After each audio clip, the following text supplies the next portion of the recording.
Ada dua pohon berdiri berjajar yang katanya jalur menuju dimensi alam lain. Gimana ya? Dimensi.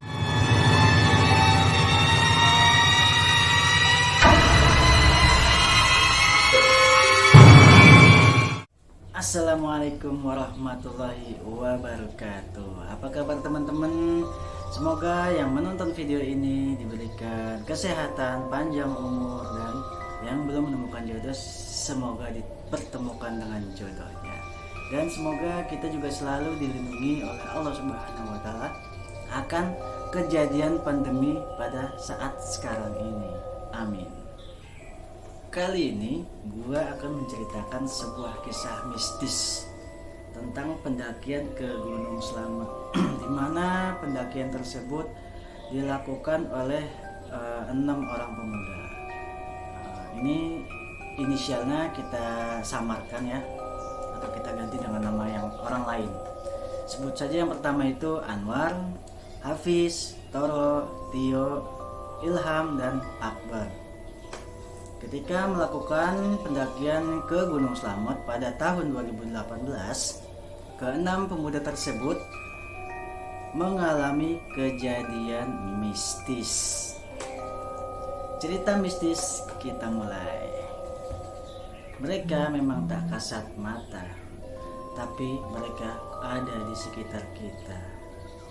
Tulisan mistis dimulai. Dimulai dari 6 orang pemuda yang sedang bersenda gurau, dan tiba-tiba ada salah satu temannya yang mengusulkan untuk melakukan pendakian ke Gunung Slamet. Mereka merencanakan pendakian tersebut seminggu setelah Hari Raya Idul Fitri. Tiba saat di hari pendakian, mereka mulai melakukan perjalanan menggunakan bus dan tiba di pos pendakian Blambangan sekitar pukul 8 pagi.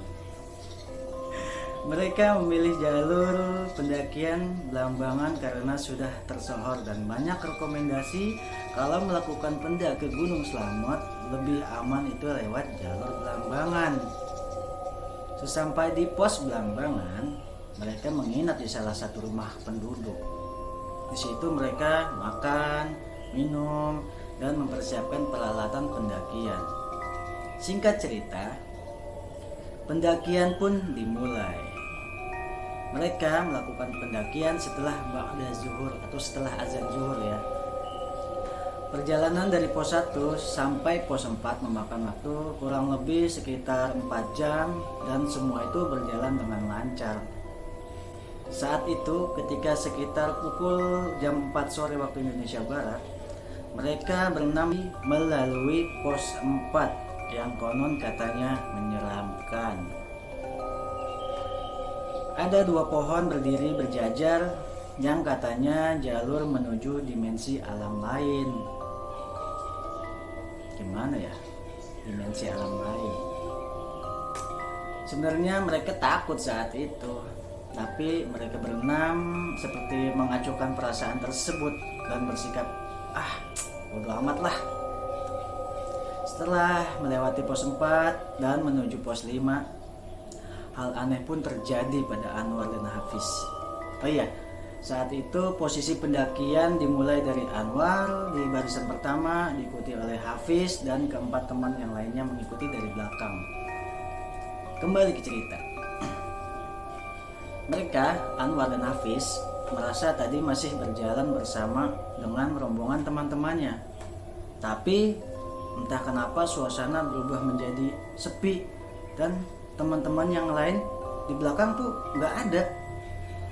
Mereka berdua pun berinisiatif untuk menunggu teman-temannya yang lain. 10 menit, 20 menit mereka menunggu.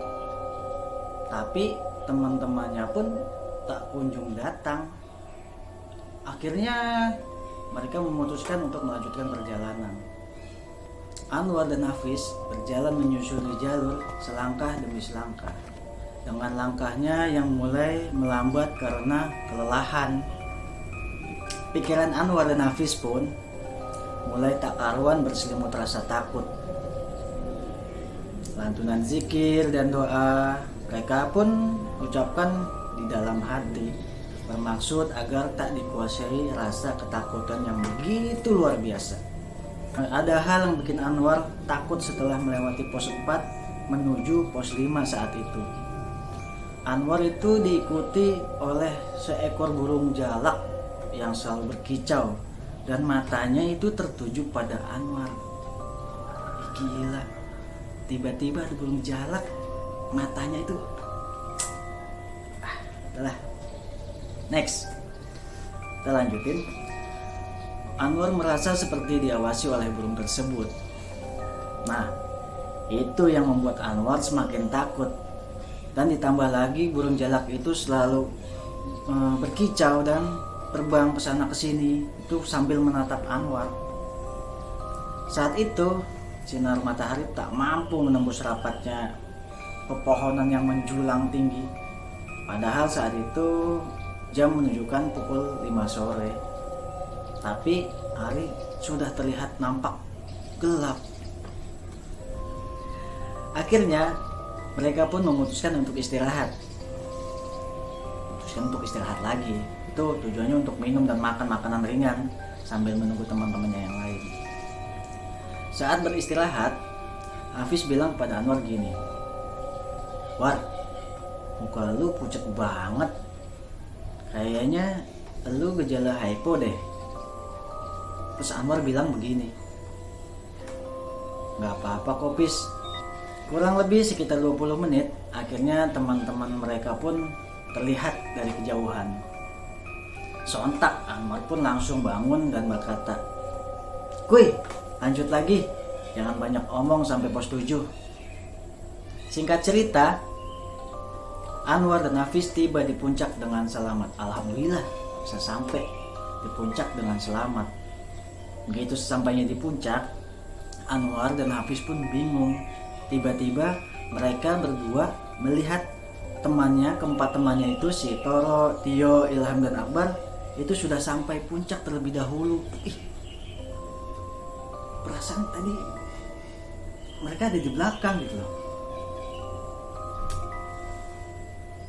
Gak kebayang, gila serem ini. Mereka berdua pun terdiam dan saling menatap. Akhirnya mereka berdua bergegas bergabung dengan teman-temannya yang lain dan bersikap seakan tidak terjadi apa-apa. Kalau sampai tahu, wah gila. Bisa yang ada nggak mau turun, takutan. Selepas dari puncak, mereka pun mulai memutuskan untuk turun ke pos 7 dan mendirikan tenda di sana. Mereka pun akhirnya mendirikan 2 tenda dan membuat api unggun untuk menghangatkan tubuh sambil menyantap makanan yang sudah dibuat. Waktu pun menunjukkan jam 11 malam. Lama-kelamaan mereka pun mengantuk. Satu persatu mereka masuk ke dalam tendanya masing-masing. Hafiz, Anwar, dan Ilham berada di satu tenda. Kemudian Akbar, Tio, dan Toro ada di tenda yang satunya lagi. Malam pun larut sampai jam menunjukkan pukul 2 dini hari. Tiba-tiba sayup terdengar suara gending gamelan beriring dengan suara lolongan anjing. Toro, Tio, dan Akbar terbangun karena berasa ada yang menggoyang-goyangkan tenda mereka. Toro memberanikan diri untuk melihat keluar tenda dan memastikan keadaan baik-baik saja. Nah, pas ada di luar tenda, Toro mendengarkan suara ketawa seorang wanita dari kejauhan. Lama-lama suara tertawa itu pun makin terdengar jelas. Toro pun langsung masuk ke dalam tenda. Karena saking takutnya, dia berusaha untuk memejamkan mata sambil menutup telinganya. Sepertinya si Toro ini takut banget karena ada something yang dia tuh kayak ngelihat apa gitu kan. Tanpa banyak tanya, Tio dan Akbar pun ikut-ikutan memejamkan mata dan menutup telinga mereka. Sepertinya mereka juga mendengar apa yang didengar oleh Toro di luar sana. Hingga akhirnya mereka pun tertidur lelap sampai keesokan harinya. Singkat cerita, keesokan harinya mereka pun berkemas merapikan tenda dan membersihkan sampah-sampah yang mereka buat ketika bermalam di pos 7 itu, dan bergegas untuk turun ke base camp. Alhamdulillahnya tidak terjadi apa-apa saat mereka turun gunung hingga di base camp tempat awal mereka mendaki. Saat perjalanan pulang, saat itu posisi mereka sudah di dalam bus arah pulang ke rumah masing-masing. Mereka ngobrol tentang kejadian ketika menepi tadi. Pembicaraan bermula dari Hafiz. Hafiz bilang begini, "War, kemarin di pos 5 pas kita istirahat, lu gua tanya kenapa diem aja?" Anwar jawab, "Waktu lu tanya, gua lihat sosok putih menyerupai kuntilanak persis di belakang lu. Makanya gua diem dan langsung ajak lu jalan lagi." "Lah, gue juga lihat sosok hitam tinggi besar dan matanya merah ada di belakang lu." Suasana pun di dalam mobil seketika hening. Toro pun angkat bicara, "Waktu di pos 5, gue sama anak-anak lihat lu berdua jalan duluan. Kita teriak-teriak manggilin lu berdua, tapi cuek aja malah jalan terus." Terus Anwar bilang begini, "Ya ampun, waktu itu gue sama Hafiz nunggu kalian malah sempat makan keripik singkong." Hafiz bilang begini, "Iya beneran, akhirnya lu pada baru kelihatan tuh. Akhirnya kita lanjut jalan lagi sampai ke puncak. Waktu itu kalian masih ada di belakang kita."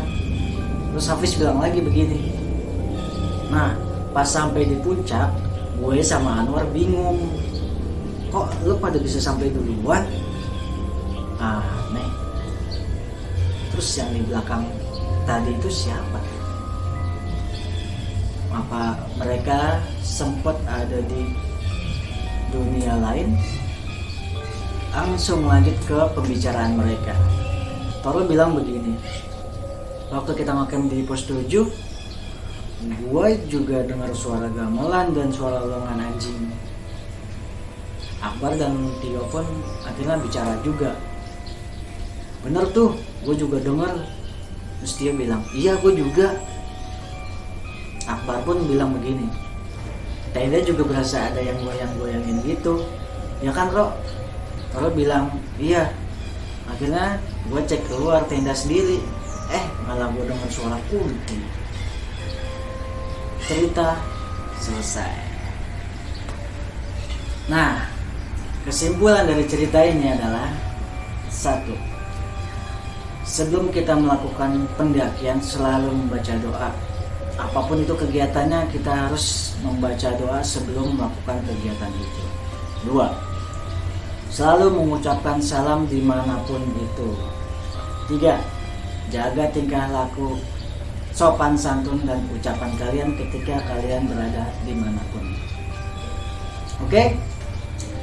Buat kalian-kalian yang menyukai cerita ini silahkan komentar di bawah. Dan buat kalian juga yang mempunyai cerita-cerita menyeramkan, nggak mesti harus di gunung, kalian boleh email ke deskripsi. Nah, emailnya gue taruh di deskripsi. Kalian bisa email, cantumin juga IG kalian biar nanti kita bisa share juga di YouTube ini. Oke? Sekian, assalamualaikum warahmatullahi wabarakatuh. Tulisan mistis.